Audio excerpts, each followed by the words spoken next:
आपल्या मुलांना आपण नेहमी पॉझिटिव्ह गोष्टी सांगणे म्हणजे सकारात्मक विचार देणे. पॉझिटिव्ह थिंक म्हणजे सकारात्मक विचार आणि सकारात्मक दृष्टिकोन म्हणजे आयुष्यातील कोणत्याही परिस्थितीकडे आशावादी दृष्टीने पाहणे. म्हणजे आपल्या लहान मुलांना कोणतीही भीती न घालता त्याच्या चांगल्या गोष्टी सांगून त्यांना त्याचे महत्त्व पटवून देणे. जसे की तुमची मुलं जेवण करत नाही त्यावेळी त्यांना असे म्हणू नका की तू जेवण कर, नाही तर भूत भूत बाबा येईल किंवा तुला कोणीतरी पकडून नेईल, असं त्यांना बोलू नका. त्यांना सांगा तू जेवण केलं तर तुझे शरीर खूप स्ट्रॉंग होईल. जर तू फळे खाल्ले तर तुला भूत पकडून नेईन असं बोलू नका. त्यांना सांगा तू जर फळे खाल्ले तर तू आजारी पडणार नाही, तुझी इम्युनिटी पॉवर, रोगप्रतिकारशक्ती खूप स्ट्रॉंग होईल.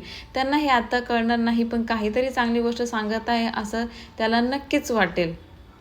किंवा त्याने तुमचं काम ऐकलं नाही आणि तर तुम्ही त्याला म्हणाले की तुला अंधार खोलीमध्ये बंद ठेवेल किंवा तू शाळेत नाही गेला किंवा अभ्यास नाही केला तर तुला मी बेडरूममध्ये बंद करेन, तर असं प्लीज बोलू नका. त्याला फक्त भीतीच भरेल. जर तू माझं ऐकलं नाही तर तुला पोलीस पकडून नेतील आणि तिथेच ठेवतील असंही बोलू नका. याने तुमच्या मुलांचा कॉन्फिडन्स डाऊन होईल, ते खूप घाबरट आणि भित्रे होतील. तुमच्या मुलांना सांगा तू अभ्यास केल्यावरती, तू शाळेत गेल्यावरती तुला हव्या त्या गोष्टी आयुष्यात मिळवता येतील आणि तू सगळ्यांच्या पुढे जाशील आणि नेहमी खुश राहशील. त्यांना रोज एक गोष्ट नेहमी सांगत जावं, तुला भरपूर अभ्यास करायचा आहे, भरपूर खेळायचं आहे आणि खुश राहायचं आहे.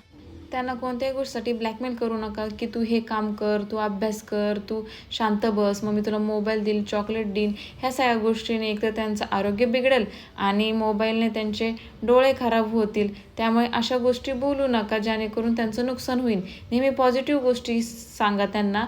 थोडा वेळ लागेल, त्यांना समजणार नाही, पण मुलांना हळूहळू नक्कीच कळेल.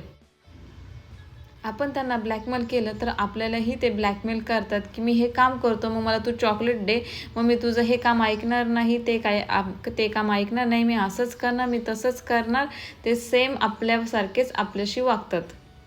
नेहमी पॉझिटिव्ह बोला म्हणजे आपली मुलंही पॉझिटिव्ह राहतील आणि पॉझिटिव्हच विचार करतील आणि पुढे जाऊन त्यांची खूप प्रगती होईल आणि ते नेहमी खुश राहतील.